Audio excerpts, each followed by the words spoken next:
The Book of Ruth. Author. According to the contents of the book, its author should be Samuel. Time of writing, the 11th century BC, after the rule of the judges, and in the time of the kings. Place of the record, Moab and Bethlehem in Judah. Time period covered, about 11 years, from about 1322 BC to about 1312 BC. Subject of Ruth. A complete prefigure of the Gentile sinners being brought, with Israel, God's elect, into the divine inheritance through the redemption of Christ in their union with Him. Outline. Point 1. Elimelech swerving from the rest in God's economy. Point 2. Naomi's returning to the rest in God's economy. Point 3. Ruth's choosing for her goal. Point 4. Ruth's exercising of her right. Point 5. Ruth's seeking for her rest. Point 6. Ruth's reward for God's economy. Chapter 1. Now in the days when the judges ruled, there was a famine in the land. And a man from Bethlehem in Judah went down to dwell as a sojourner in the country of Moab, he and his wife, and his 2 sons. And the man's name was Elimelech, and his wife's name was Naomi, and the names of his 2 sons were Mahlon and Chilion, Ephrathites of Bethlehem in Judah. And they went to the country of Moab, and remained there. And Elimelech, Naomi's husband, died, and she was left with her 2 sons. And they took wives for themselves from among the Moabite women. One's name was Orpah, and the second's name was Ruth. And they dwelt there about 10 years. And both Mahlon and Chilion died, and the woman was left without her 2 children, and her husband. Then she rose up with her daughters-in-law in order to return from the country of Moab, for she had heard in the country of Moab that Jehovah had visited his people by giving them food. So she went forth from the place where she had been, along with her 2 daughters-in-law, and they went on the way to return to the land of Judah. And Naomi said to her 2 daughters-in-law, Go and return, each of you, to your mother's house. May Jehovah deal kindly with you, just as you have dealt with the dead and with me. May Jehovah grant you to find rest, each of you in the house of your husband. Then she kissed them, and they lifted up their voice and wept. And they said to her, No, we will return with you to your people. And Naomi said, Return, my daughters. Why should you go with me? Do I still have sons in my womb, that they may be your husbands? Return, my daughters, go, for I am too old to have a husband. If I said, I have hope, even if I had a husband tonight, and even bore sons, would you then wait until they were grown? Would you then refrain from having a husband? No, my daughters, it has been far more bitter for me than it should be for you, for the hand of Jehovah has gone forth against me. And they lifted up their voice and wept again. And Orpah kissed her mother-in-law, but Ruth clung to her. And she said, Your sister-in-law has now returned to her people, and to her gods, return with your sister-in-law. But Ruth said, Do not entreat me to leave you and turn away from following after you. For wherever you go, I will go, and wherever you dwell, I will dwell, and your people will be my people, and your God will be my God. Where you die, I will die, and there will I be buried. Jehovah do so to me, and more as well, if anything but death parts me from you. And when Naomi saw that she was determined to go with her, she ceased speaking to her about it. So the 2 of them traveled until they came to Bethlehem. And when they came to Bethlehem, all the city was stirred because of them. And the women said, Is this Naomi? And she said to them, Do not call me Naomi, call me Mara, for the All-Sufficient One has dealt very bitterly with me. I went out full, but Jehovah has brought me back empty.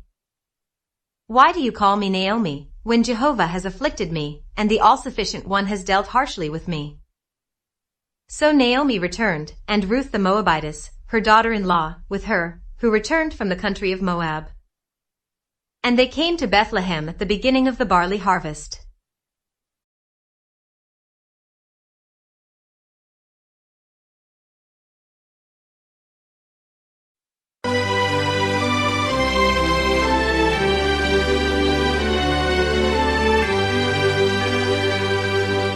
The Book of Ruth. Chapter 2. Now Naomi had a relative of her husband's, a man of great wealth, from Elimelech's family, and his name was Boaz. And Ruth the Moabitess said to Naomi, "Let me go to the field, and glean among the ears of grain after him in whose sight I find favor." And she said to her, "Go, my daughter." So she went. And she came and gleaned in the field after the reapers, and she happened to glean in a portion of the field belonging to Boaz, who was from Elimelech's family. And just then Boaz came from Bethlehem, and said to the reapers, "Jehovah be with you." And they said to him, "Jehovah bless you." And Boaz said to his young man who was set over the reapers, "Whose young woman is that?" And the young man who was set over the reapers answered and said, "She is the young Moabite woman, who returned with Naomi from the country of Moab." And she said, "Let me glean and gather after the reapers among the sheaves." So she has come and continued since morning until now, and she has sat in the house for only a little while. And Boaz said to Ruth, "Listen, my daughter. Do not go to glean in another field, and also do not pass from here, but stay close to my young women. Keep your eyes on the field that they reap, follow after them. I have charged my young men not to touch you. And when you are thirsty, you shall go to the vessels and drink of what the young men have drawn." And she fell upon her face and bowed herself to the ground, and she said to him, "Why have I found favor in your sight that you regard me, though I am a foreigner?"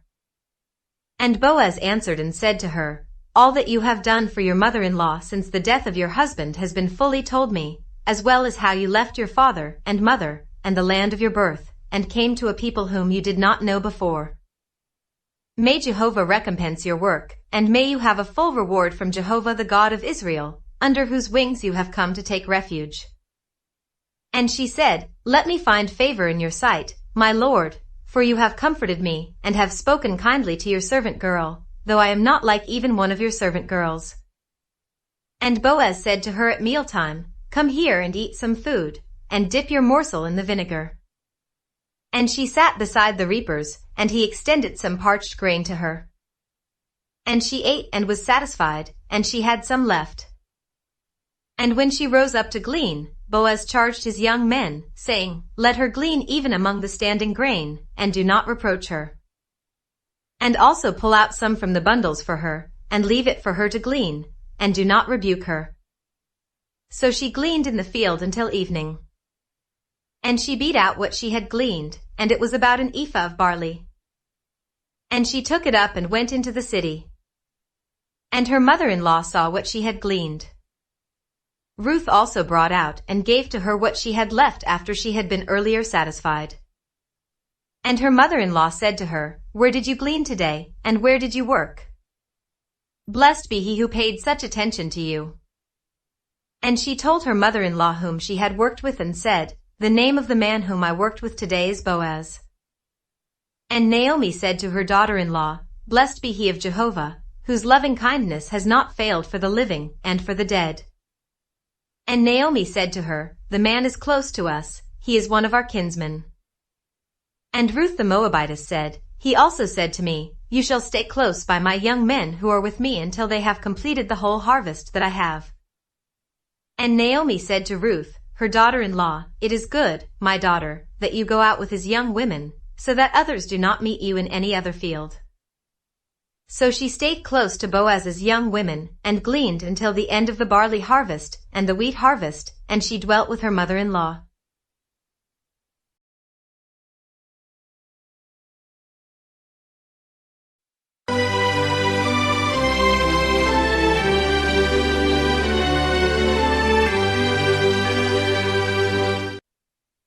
The Book of Ruth. Chapter 3. And Naomi, her mother-in-law, said to her, "My daughter, I must seek some resting place for you, that it may go well with you. And now is not Boaz our relative, with whose young women you have been? Behold, he is winnowing the barley tonight at the threshing floor. Wash yourself therefore, and anoint yourself, and put on your best clothes, and go down to the threshing floor. But do not make yourself known to the man until he has finished eating and drinking. And when he lies down, notice the place where he lies, and go and uncover his feet, and lie down. And he will tell you what you should do. And she said to her, all that you say, I will do. And she went down to the threshing floor, and did according to all that her mother-in-law had charged her. And Boaz ate and drank, and his heart was merry. And he went to lie down at the end of the heap of grain. And she came in secretly, and uncovered his feet, and lay down. Then at midnight the man was startled, and he turned over, and a woman was there, lying at his feet. And he said, Who are you? And she said, I am Ruth, your female servant. Spread your cloak over your female servant, for you are a kinsman. And he said, Blessed be you of Jehovah, my daughter. You have shown your latter kindness to be better than your first by not going after the choice young men, whether poor or rich. And now, my daughter, do not fear. All that you say, I will do for you, for all the assembly of my people know that you are a worthy woman. And now it is true that I am a kinsman, yet there is a kinsman closer than I. Stay for the night, and in the morning if he will do the kinsman's duty, fine, let him do it. But if he is not willing to do the kinsman's duty for you, I will do it for you, as Jehovah lives. Lie down until morning.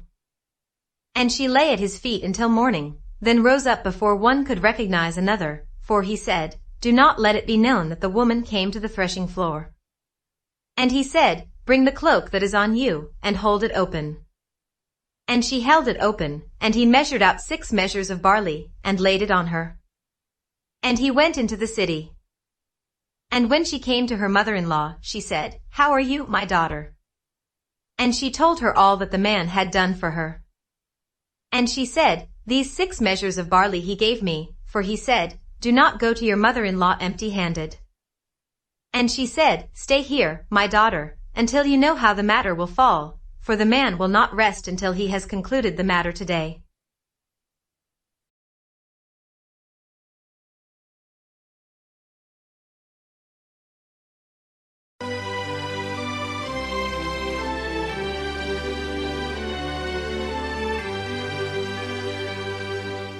The Book of Ruth. Chapter 4. Then Boaz went up to the gate and sat there. And just then the kinsman of whom Boaz had spoken came by. And Boaz said, Turn aside and sit here, friend. And he turned aside and sat down.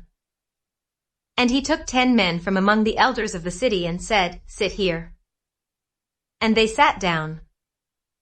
And he said to the kinsman, Naomi, who has returned from the country of Moab, has put up for sale the portion of the field that belonged to our brother Elimelech.